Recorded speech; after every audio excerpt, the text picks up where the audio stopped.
170 foot উঁচু এক অজানা জলপ্রপাত, যার নাম শুনলেই মনে হয় কেউ ডাকছে হামহাম। না, এটা শুধু নাম নয়, এখানকার প্রকৃতি আপনার সঙ্গে কথা বলবে। মৌলভীবাজারের সংরক্ষিত বনাঞ্চলের গভীরে অবস্থিত এই ঝর্ণাটি প্রকৃতি প্রেমীদের জন্য এক স্বর্গরাজ্য। আজ আমি আপনাদের নিয়ে যাব এই রোমাঞ্চকর ভ্রমণে, যেখানে দেখব হামহাম ঝর্ণার অপরূপ সৌন্দর্য, শুনব ঝর্ণার কলকল ধ্বনি এবং উপভোগ করব প্রকৃতির নির্মল আবহাওয়া। চলুন শুরু করা যাক। তবে হ্যাঁ, শুরু করার আগে আপনি যদি আমাদের চ্যানেলে নতুন হয়ে থাকেন তাহলে এখনই সাবস্ক্রাইব করে বেল বাটনটি ক্লিক করুন, কারণ তা না হলে এই রকমের ইন্টারেস্টিং সব ভিডিও আপনার হাতছাড়া হয়ে যাবে। হামহাম ঝর্ণা, কোথায় লুকিয়ে আছে এই স্বর্গ? মৌলভীবাজারের সেই অজানা গহীনে, যেখানে প্রকৃতি নিজেই গল্প বলে। হামহাম ঝর্ণা নামেই যেন ডাকে। স্থানীয়দের কাছে চিতা ঝর্ণা নামে পরিচিত, কারণ একসময় এই বনের নির্জন পথে চিতাবাঘের পায়চারি ছিল নিত্যদিনের ঘটনা। 2010 সালে একদল সাহসী অভিযাত্রী দুর্গম জঙ্গল ভেদ করে এই জলপ্রপাত আবিষ্কার করলে এটি হয়ে ওঠে বাংলাদেশের সবচেয়ে রোমাঞ্চকর গন্তব্য। ঝর্ণার উচ্চতা নিয়ে আছে মজার বিতর্ক। কেউ বলেন 135 ফুট, আবার কেউ দাবি করেন 170 ফুট। কিন্তু একবার যদি এর স্ফটিক স্বচ্ছ জলে পা ডুবোতে পারেন তাহলে বুঝবেন এই ঝর্ণা শুধু দৃশ্য নয়, এক জীবন্ত অনুভূতি।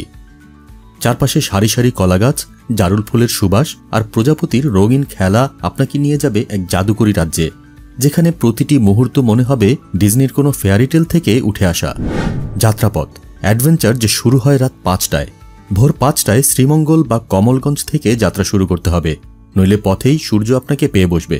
প্রথমে চম্পারা চা বাগানের মধ্য দিয়ে যেতে হবে, তারপর শুরু হয় আসল চ্যালেঞ্জ। 8 কিলোমিটার পাহাড়ি পথ, কখনো কাঠের সাঁকো, কখনো খাড়া টিলা, আবার কখনো কাদামাখা ছড়া পার হয়ে এগোতে হবে। গাইড ছাড়া এই পথ অসম্ভব, কারণ মোবাইল নেটওয়ার্কও এখানে হার মানে। প্রায় 5 ঘন্টার এই হাইকিংয়ে আপনি দেখবেন চশমা পরা হনুমানদের দল, শুনবেন বনমোরগের ডাক, আর হয়তো খুঁজে পাবেন বিরল প্রজাতির বাস, যার নাম শুনেই অবাক হবেন, যেমন মৃত্যিঙ্গা বা কালী। নামের রহস্য, হামহাম নাকি চিতা ঝর্ণা? এই ঝর্ণার নাম নিয়ে রহস্যের শেষ নেই। স্থানীয়দের মতে একসময় এখানে চিতাবাঘ দেখা যেত, তাই নাম চিতা ঝর্ণা। কিন্তু শহুরে পর্যটকদের জবানে এটি হয়ে গেছে হামহাম। কেউ বলেন সিলেটি ভাষায় পানির শব্দকে আম আম বলা হয়, যা পরে হামহাম হয়ে গেছে। আবার কেউ কেউ দাবি করেন হাম্মাম বা গোসলখানা শব্দ থেকে এই নাম এসেছে, কারণ ঝর্ণার নিচে স্নান করলে মনে হয় প্রকৃতি নিজেই আপনাকে স্পর্শ করছে। কি মনে হয়? কমেন্টে লিখুন আপনি কোন নাম পছন্দ করেন। টিপস অ্যান্ড ওয়ার্নিং, এই ভুলগুলো করলে বিপদ। হামহাম ঝর্ণার অ্যাডভেঞ্চারে যাওয়ার আগে এই 5টি গোল্ডেন রুল মনে রাখলে আপনার ট্রিপ হবে 100% স্মরণীয়। প্রথম এবং সবচেয়ে গুরুত্বপূর্ণ, ভোর 5টার মধ্যে রওনা দিন, কারণ দুপুরের তপ্ত রোদে 8 কিলোমিটার পাহাড়ি পথ হাঁটা আপনার জন্য নাইটমেয়ার হয়ে দাঁড়াবে। দ্বিতীয়ত, একজন অভিজ্ঞ স্থানীয় গাইড ছাড়া এই যাত্রা শুরু করবেন না। তারা শুধু পথই চেনে না, জানে কোথায় বিশ্রাম নেওয়া সেফেস্ট আর কোন গোপন স্পট থেকে সবচেয়ে সুন্দর ভিউ পাওয়া যায়। তৃতীয় টিপ, প্রচুর পানি নিয়ে যান, কারণ এই ট্রেকিংয়ে আপনার শরীর থেকে 3 থেকে 4 লিটার পানি বেরিয়ে যাবে। চতুর্থত, ভালো কোয়ালিটির ওয়াটারপ্রুফ হাইকিং শু পরুন। কাদা, পাথর আর ঝিরিপথে আপনার পা রক্ষা করবে এই জুতাই। আর সবশেষে কিন্তু সবচেয়ে গুরুত্বপূর্ণ, প্রকৃতিকে সম্মান করুন।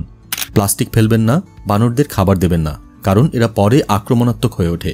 মনে রাখবেন, আমরা এখানে শুধু দর্শনার্থী, এই বনের আসল মালিক কিন্তু এই প্রাণী আর গাছপালাগুলোই। এই টিপস ফলো করলে আপনার হামহাম ট্রিপ হবে সেফ, স্মরণীয় এবং একেবারে পারফেক্ট। তো কখন যাচ্ছেন হামহাম ঝর্ণার রহস্যভেদ করতে? যদি ভিডিওটি ভালো লেগে থাকে তাহলে লাইক করুন, শেয়ার করুন আর সাবস্ক্রাইব করে বেল আইকন টিপে রাখুন। কমেন্টে লিখুন আপনার জীবনের সবচেয়ে অ্যাডভেঞ্চারাস ট্রিপ কোনটা। And finally, thanks for watching.